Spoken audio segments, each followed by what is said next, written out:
Hey, howdy, hey, welcome to or welcome back to my channel. For tonight's video, we are going to be reviewing RuPaul's Drag Race Season 14, Episode 3. So if that sounds good to you, make sure to hit that like button, comment down below, and hit that subscribe button. Come join the Amateur Hour community.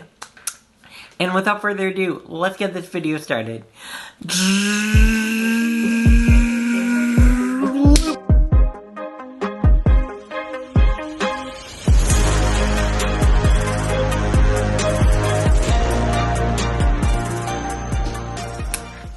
Alright.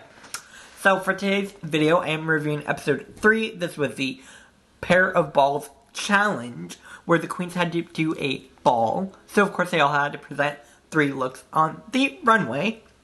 And we are going to be starting from the beginning of the episode and working our way through. There were 42 looks on this episode. I am just going to go ahead and say that. So because of that, I am going to focus on a few looks for this video, and I'm going to be coming back within a few days to do my full-on fashion review for the 42 looks because there were so many looks. So do look forward to that and make sure you're hitting that subscribe button. I like to call these videos, but is it fashion? Obviously inspired by Bob and Peppermint. But with that all being said, let's get into it. So this episode starts out with the queens walking back into the workroom after the elimination of Diabetes. And they're all pretty upset about it, of course. They're talking about things. And then Alicia Keys appears in front of the mirror again. Or behind the mirror. And she's like, look over there. And then they meet the 6 other queens. So the 12 queens are reuniting, getting to know each other, all the things. They do a little bit of this moment, but there's not too much. I'm going to put a picture over there of that. They talk a little bit, but there's not a whole lot really being said. Obviously, because they're both groups are just meeting for the first time, and mostly just getting out of drag at that point. So I'm going to go ahead and jump to the next day, where this is where the real episode starts. And RuPaul walks in, and basically immediately says, oh, well, I'm going to bring back 2 queens right now. And it's revealed that Orion and Diabetes were not eliminated, and they do come back to the competition. I don't know if you saw this earlier, but I clocked the fact that they didn't have a what you packin' for Dia or Orion. So it was kind of obvious from the start that they weren't going to be fully eliminated, because as far as I'm aware, for them to be fully eliminated, they would have done those videos. And of course, those weren't released. So I feel like that kind of clues us in as to what's going on, if you will. So, we are back to having 14 queens. It's almost as if those 2 episodes didn't happen. But, with these 14 queens, RuPaul does announce that they are going to be doing 2 separate balls. Each group of 7 will be doing a separate ball. One of the balls is going to be the first ball is going to be the animal print styled ball, if you will. And the second ball is going to be the red, white, and blue ball. So they each have to present 3 different looks for 3 different categories. For the red, white, and blue, they have to do a red resort look, a white evening gown look, and a red, white, and blue wedding gown look. And for the animal print one, they have to present a zebra resort look, a panther resort look, or no, zebra, and then panther evening gown, and then of course the final wedding gown look with all the animal prints. So they split them up into groups based on what episode they were in, and they have to start designing their looks. I'm going to talk about a few moments in the workroom as they were getting their looks together first. I do want to draw special attention to this moment between Willow and Cornbread, where obviously Willow's having some struggles putting together their garments with their fine motor skill issues, which I personally have grown up with a medical condition which actually affected my fine motor skills. I had delayed development of those. So I relate a lot to Willow in this moment, and it was just a really special moment to see Cornbread really helping Willow out. I'm obsessed with both of these queens. Honestly, Willow Pill and Cornbread are probably my 2 favorite queens of the season so far. I just think they're amazing, and I love that they're helping each other out and just I'm obsessed with both of them already. Like, I love cornbread. That was my big takeaway from this episode, is that I really, really love cornbread. Like, cornbread had an amazing episode, just in terms of confessionals, in terms of personality, in terms of charisma. I am obsessed with cornbread. Like, I love cornbread so much. Just an amazing queen. But, yeah, they do that moment, and then there are a few other moments where people are trying to sew, they're struggling to sew. Obviously, I mean, I feel like this is a sort of a cycle that we get every time there's a ball challenge, obviously. Because everyone's like, oh, I know how to sew, or I don't know how to sew. And then people are helping each other out, doing all those sorts of things. And then you have some queens who are super confident. Like Deja was super confident. And we have Jasmine Kennedy, who's pretty confident. And Alyssa Hunter is pretty confident. And then you have queens, like I was saying, with a not-so-confidence, like Carrie Colby, who doesn't really sew. Carrie, I love Carrie, but she doesn't really sew. And then you have a few other queens who aren't really the most experienced, as well, like June Jambalaya. So they're all getting their looks together, talking, doing the things. There's one point when Diabetes eats a dragonfly because Cornbread said she would pay her $1,000 if she eats this dead dragonfly. So Dia eats this dragonfly, which was just a weird moment. That happens. And yeah, I mean, oh, and we also did have a moment with Orion where Orion was talking about the passing of their mother. And I felt really bad for Orion in this moment. Mad love to Orion. All the respect. I love Orion. That was just a really heartfelt moment, if you will. And then finally, there's another moment I want to talk about where Cornbread is talking about their upbringing and growing up with their family and how their family wasn't super accepting of them and they left home at 16, I believe is what they said. I felt for Cornbread so much. I love Cornbread and like my heart goes out to Cornbread. I love this queen. I seriously love this queen. Like, such a kind soul, such a kind person, and I love Cornbread. I love Cornbread. Anyways, so now we're going to get into these looks. Like I said, it's not going to be a super in-depth look review because I am going to be doing my fashion review later this week. But I will be pointing out a few of my favorite looks and a few of my not-so-favorite looks, if you will, for each category. So first group, we have the Zebra Print Resort. I loved Willow's look. I'm going to put a picture over here. I thought Willow looked great. Really, really good look. Yeah. Bosco was probably my favorite look for this category. I just really enjoyed I really like Bosco's aesthetics, and I feel like they fit really well with this category. And I feel like Bosco knows their aesthetics really well, so I enjoyed Bosco a lot for this. So that was great. Also, I really, really liked Cornbread. Cornbread. Yeah, Cornbread looks great. I love Cornbread. Always will. Then we get the Red Hot Resort for the other group. I really, really liked Algeria's look. Algeria is always going to look stunning. Like, that's kind of what she's known for, in my opinion. Like, she will look gorgeous. I also really liked Georgia's look. I really think Georgia knows how to strut a runway and knows what looks good on her body, and I think she does a great job with that. Some of the not-so-good looks, I was not crazy about Maddie's look. Maddie Morphosis' look. It was okay, but it was not my favorite. Again, it wasn't great, it wasn't bad, it was just if you will.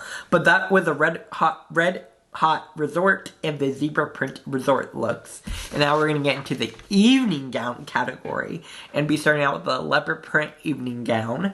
I do want to point out Willow Pill's look. I love this. I love the gold accents. The black on black is gorgeous. Overall, I think Willow looks great. I also really enjoyed Bosco's look. Again, I just think Bosco did a really great job in all of the categories. They're all super cohesive, and they all made sense, and they all worked really well for the categories, using Bosco's own aesthetics as well. Bosco really understands their drag, and I think does a really great job with that. So I'm super excited for Bosco. I was not crazy about June's look. I liked the idea. It was too much fabric. too much fabric, if you will. And I feel like June, it does that a lot. Again, not a bad thing, but I feel like June needs to learn more about how their body fits with their drag and all the things. Again, I am very much an amateur drag, not trying to critique people too much, just give my own opinions, but that's sort of how I feel about June. Then we get to the white evening gown for the other group. Of course, we have, I really like Daya's look. I thought Daya looked great. Also, Deja Sky did a really great job. I thought that looked great. And finally, Algeria. Of course, Algeria looks stunning. Like, every single category, Algeria looks great. I'm obsessed with Algeria. I think Algeria is coming out to be very much a front runner in this competition. And it's only episode 3. Like, come on, Angie. I'm obsessed. And yeah, and then we have a look that I'm not so crazy about. I wasn't crazy about Jasmine's look. It wasn't white, and that was a big issue for me, or at least it didn't look white to me. And I feel like it... I don't know how to put this. I feel like Jasmine tries to do things that other queens do, and I feel like she doesn't necessarily have much of her own aesthetics in drag. Again, let me know what you think down below. But that's just my immediate sort of opinions on that. She's a much younger queen, and I feel like because of that, she tends to kind of try to do what other people do, not necessarily do her own thing yet. And again, that's something that I'm sure she'll get better at in time. But she has a lot of energy, and I'm excited for her still. Now we get to the animal print wedding gown moment, if you will. First, I want to talk about Willow Pill. Again, Willow Pill looks great. Every single category. Good job by Willow. I also really like Bosco's look. I thought Bosco looked gorgeous. I will say, now I'm not crazy about Carrie's look. I was not in love with Carrie's gown moment. I feel like it was okay. Again, it worked, but it wasn't the best. And then, of course, we have June's look. I feel bad for June. This was not well-fitting on her. It didn't look great, and I feel like she knew that a little bit. And I felt really bad for June in that moment, but I love June. You could tell. Now we get to the red, white, and blue wedding gown. I really, really like Daya's look. I thought Daya looked gorgeous. I also love Deja Sky's look. Deja, oh my god, this was stunning. This wedding gown look was gorgeous. Gorgeous, gorgeous, gorgeous girls wear gorgeous gowns, if you will. And I love this fabric on her. She knows how to shape her body. She knows how to fit a garment, if you will. So I love that. Some of my least favorite looks in this category were definitely Maddie Morphosis. Again, Maddie doesn't walk well in heels. And the heels this week were super short too. And I was not crazy about this look. I like Maddie a lot, but I did not like this look. I also, going back to the other group, I was not crazy about Orion's look. I feel like I understood what Orion was trying to go for, like paying homage to their mother. I just feel like it could have been done better. Let me know what you thought down below. Anyways, so now RuPaul gets to announce who is safe and who is in the tops and bottoms. So the safe queens this week are going to be Alyssa Hunter, Bosco, Carrie Colby, Cornbread, Diabetes, Deja Sky, Jasmine Kennedy, and Lady Camden. So that is a lot of safe. And then we get to our tops and bottoms. The tops this week are going to be Willow Pill, Algeria, and of course, Georges. Again, makes sense. They all know what they're doing. They're all very good with their drag. And for me, I think the top two was really Angie and Willow. Just because they both knocked it out of the park and did a great job. Don't get me wrong, Georges looked great and did an amazing job as well. But I do think the other two just put it up a little bit of a level above the other. But again, still love Georges. So the bottom three is going to be Orion Story, June Jambalaya, and Maddie Morphosis. Again, Orion and June obviously were the bottom two of the first week. So I'm sure there's some weird feelings there being in the bottom again. And then of course you have Maddie as well. But in the end, RuPaul does announce that the winner this week is going to be Willow Pill. So congratulations to Willow Pill on winning the third episode. Really well deserved. I'm super excited for what Willow's going to do with the rest of this competition. I love Willow. And yeah, I love Willow. And then the bottom two are going to be June Jambalaya and Maddie Morphosis. Again, this makes sense with the story they were producing on the show. It all adds up with the way that they were giving their critiques and all the above. So again, I feel bad for the two of them, but I agree with it. For the most part, I think. Yeah, I agree with it. And then, of course, they have to lip sync to I Love It by Kylie Minogue. So, for this lip sync, neither one of them were very great, in my opinion. Let me know what you thought down below. But June kept taking things off, and then had a wig reveal, but then the rest of her dress also kept falling off.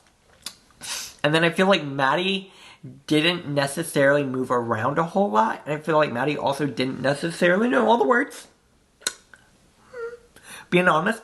But in the end, RuPaul does decide to save Maddie Morphosis. So, I guess that means Maddie is safe in the next week, so good for Maddie. However, that does mean that June Jambalaya is officially the first out. However, before she does leave, she has to reveal her chocolate bar. Because there's a whole chocolate bar thing going on now, where someone randomly will have a gold ticket, and then they get back in the competition, very much a la Willy Wonka. So, of course, June reveals her chocolate bar, and reveals that it's just a normal chocolate bar, there's no gold ticket. So that does mean that June Jambalaya had to sashay away. Again, I'm really sad to see June go. I love June. I think she's a super sweet queen. Great confessionals. I'm really excited for June. And I feel like if she were to come back later for another season, after having some time to grow and evolve and really develop her drag more, I'm sure she's going to knock it out of the park. So, with that all being said, I'm sad to see June go. But that doesn't mean we're at our top 13 now. So we, of course, will be back next week with a whole nother episode where they are doing an acting challenge, it appears. So again, we'll have to wait and see what that's like. Let me know what you thought about this episode down below in the comment section. Make sure to like this video if you liked it. Share it all over social media. And hit that subscribe button. Come join the Sandwich Hour community. And I will be back later this week with my fashion video for all of these 42 runways. So make sure you come back later for that. And hit that subscribe button. Follow me on Twitter, Instagram, and TikTok at Sandwich Hour. Like, share, comment, subscribe. And I will see y'all later. Bye!